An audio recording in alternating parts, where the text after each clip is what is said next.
पिंपळे गुरवमध्ये बिगारी कामगाराच्या घराला लागलेल्या आगीत 10 लाखांची रोकड जळून खाक झाली। पिंपळे गुरव परिसरातील काशीद पार्क जवळील बिगारी कामगारांच्या झोपडपट्टीत सकाळी 11:30 वाजता ही आग लागली होती। या आगीत 10 लाख रुपयांची रोख रक्कम ही पूर्णपणे जळून खाक झाली। जळालेल्या रोख रकमेचा व्हिडिओ देखील आता समोर आला, त्याचे दृश्य आपण पुढारी न्यूजवरती पाहतोय।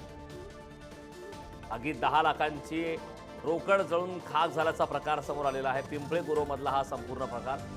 बिगारी कामगाराच्या घराला आग लागली आणि त्यामध्ये 10 लाखांची रोकड जळून खाक झाली।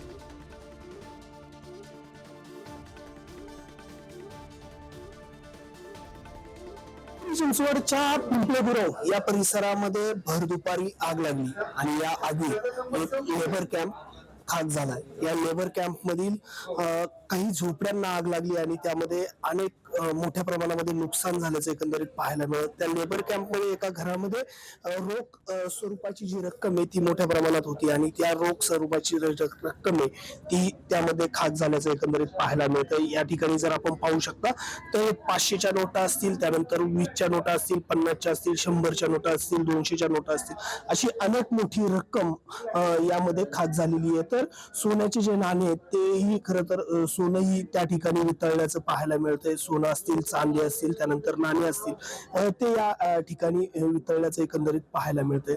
ज्यांची ही झोपडी होती ते आपल्या समोर होते। आपलं नाव काय आणि कुठून ही सगळी रक्कम आपल्याकडे? खरे नाव आहे मला। ही एवढी मोठी रक्कम आहे, आपण एका झोपडीमध्ये राहता, कुठून ही रक्कम आपल्याकडे? ही रक्कम जवळ ठेवत नसत जास्त आम्ही फक्त राशन घेऊन होतो। कॉन्ट्रॅक्टरकडेच पैसे ठेवत असतो आम्ही। जेव्हा गरज लागेल त्यांच्याकडून पैसे घेत असतो।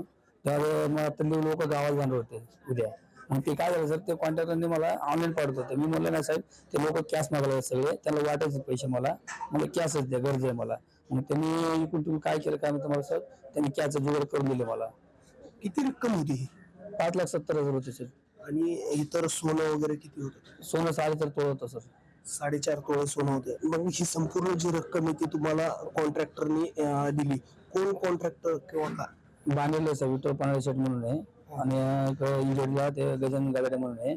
त्यांच्याकडे मी पैसे साठवले होते। त्यांनी म्हणले चेक घेऊन जा, ऑनलाईन देऊ शकतो, म्हणजे कॅश आमच्याकडे नाही म्हणत होते। मी त्यांना म्हणलं नाही साहेब, मला कॅश गरज आहे, तुम्ही काही करा। मग त्यांनी काही कुठून केलं का काय केलं सर, त्यांनी मला पैशाची बंदोबस्त केली। मग ते आज मी संध्याकाळी वाटणार होतो, आम्ही कामाला गेलो। उद्या परवा लोकल गावाला जाणार होतं सगळे लोक। आता आमच्या गावाकडे रेणुकाला मित्र यात्रा असतं त्या पुण्यामध्ये, ते गावाला चालले होते। बरं ठीक आहे, तुमच्या पैशाचं बंदोबस्त केलंय बाबा, तुम्ही कधी जाऊ शकता। आणि त्या हिशोबाने आम्ही आज सगळे कामाला गेलो। तसं घरी आमचे लीड होते, ते शाळेला पोरांना सोडायला गेले बस व्हॅनला, मग ते अचानक झालं सर। ते हातावरती पोट असणाऱ्या या कर्मचाऱ्यांची जी रक्कम आहे ती या आगीमध्ये भस्मसात झालेली आहे। खरं तर हा संपूर्ण धक्कादायक प्रकार आहे। मात्र या कॉन्ट्रॅक्टरने या मजुरांना एवढी रोख रक्कम दिली कुठून, असा प्रश्न या निमित्ताने उपस्थित होतोय। तुषार जरेकर, पुढारी न्यूज, पिंपरी चिंचवड।